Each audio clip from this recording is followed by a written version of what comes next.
की सेवा में रहते, ज्योतिष के परम आचार्य और उसी बनारस में एक महापुरुष रहते, वो कभी मंदिर नहीं जाते।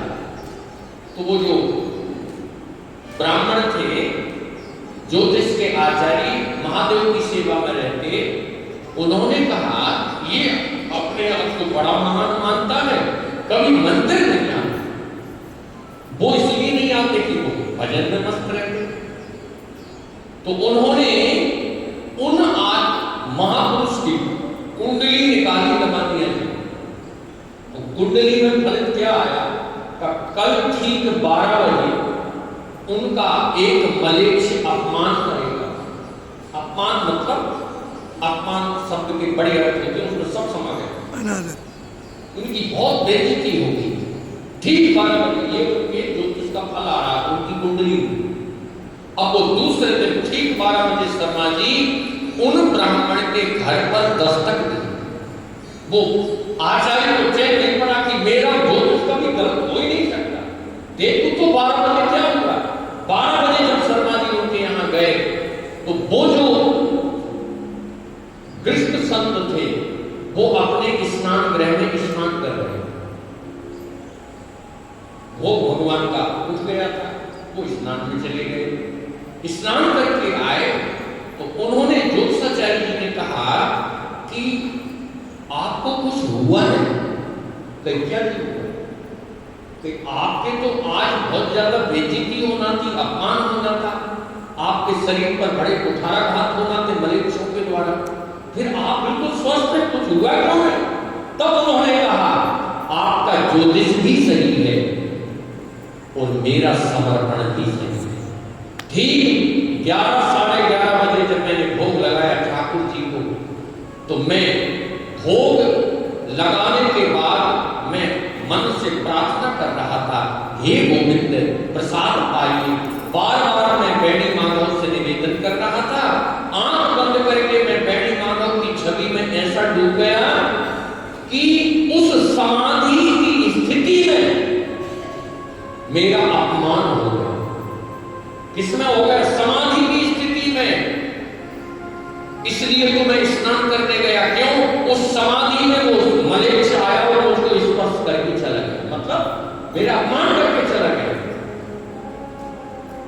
आप जो कह रहे हो आपका ज्योतिष भी सही है, मगर हमने तो गोविंद के चरणों की शरणागति ली है, इसलिए भगवान के भक्त का मंगल कैसे हो सकता है? वो घटना बड़ी घटना थी और वो छोटी घटना थी।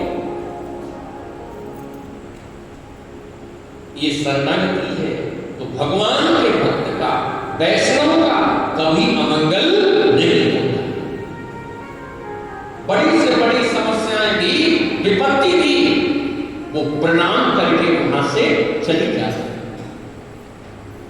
श्रीमद् भागवत के प्रथम स्कंद में जहां वेदव्यास भगवान ने सुंदर मंगलाचरण किया है, देखो प्रथम स्कंद में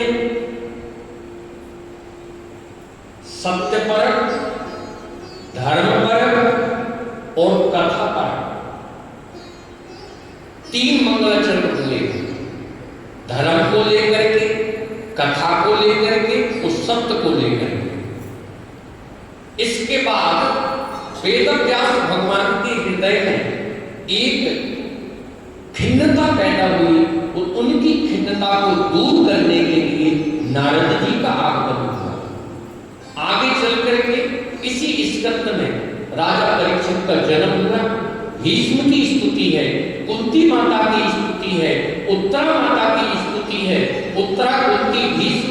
इसके बाद परीक्षित का जन्म और परीक्षित के को जब श्राप प्राप्त हुआ तो उनके उत्थान के लिए परमहंस सुखदेव का आगमन। इसके बाद द्वितीय स्कंद में राजा परीक्षित का प्रश्न है, तृतीय स्कंद में उद्धव और विदुर का संवाद है, फिर आगे चल करके मैत्रेय और विदुर का संवाद, ये पंचम स्कंद तक चलता है। बोलिए भक्तवत्सल भगवान की। इसमें तृतीय स्कंद और चतुर्थ स्कंद में बहुत अच्छी मनोहारी कथाएं हैं। तृतीय स्कंद में भगवान बाराह का अवतार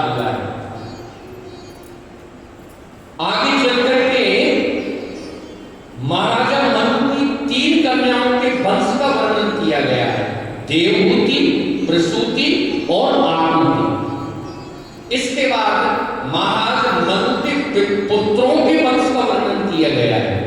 उत्तानपाद का और प्रियव्रत का। प्रियव्रत का चरित्र आगे पंचम स्कंद तक चलता है, जिसमें प्रियव्रत के वंश में ही भगवान ऋषभ देव का जन्म हुआ है। और उत्तानपाद के वंश में भगवान पृथु का जन्म हुआ है। बोलिए भक्तवत्सल भगवान की। एक कथा का नरनारायण भगवान की। वो नरनारायण भगवान बद्री साथ में तपस्या कर रहे थे। क्यों? बहुत सुंदर सुंदर कथाएं हैं। इसके बाद उत्तानपाद के दो पुत्र हुए, उत्तम और ध्रुव। थोड़ी देर और तसल्ली से बैठे, फिर हम समाप्ति की ओर बढ़ रहे।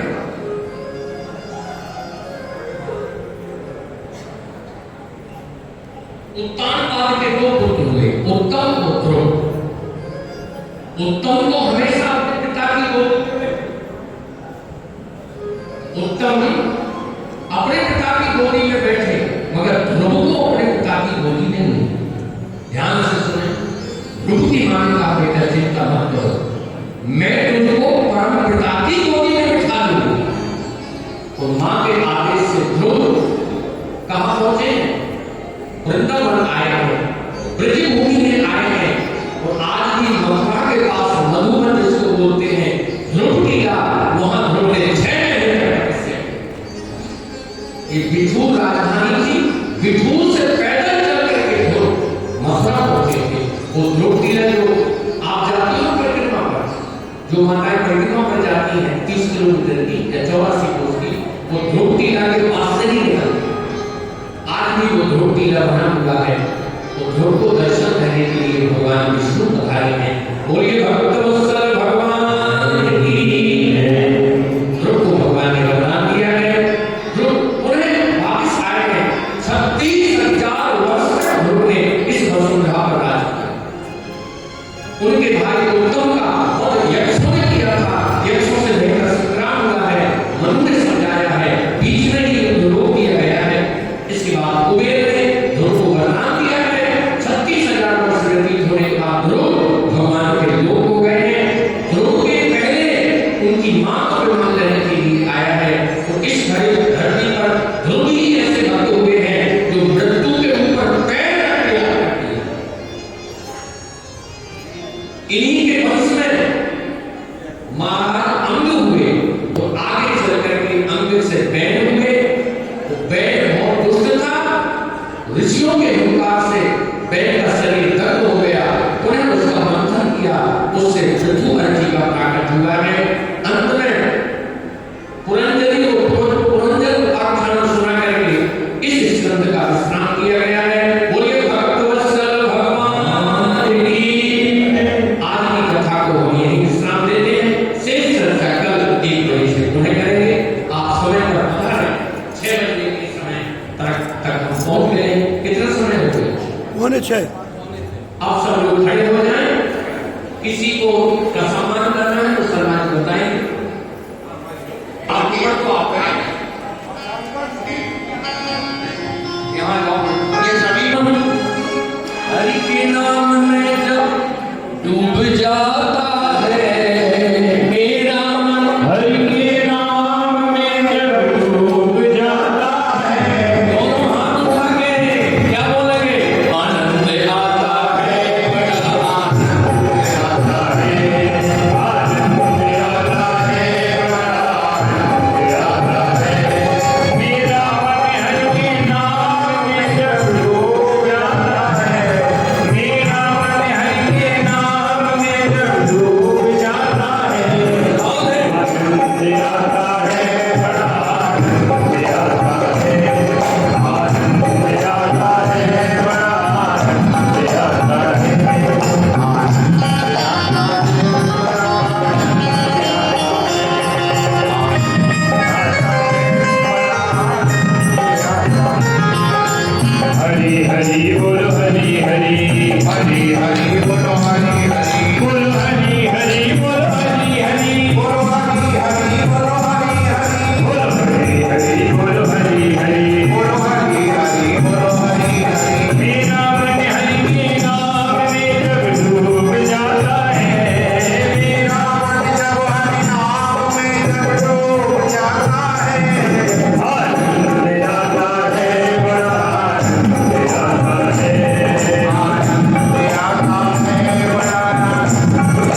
क्या भेद है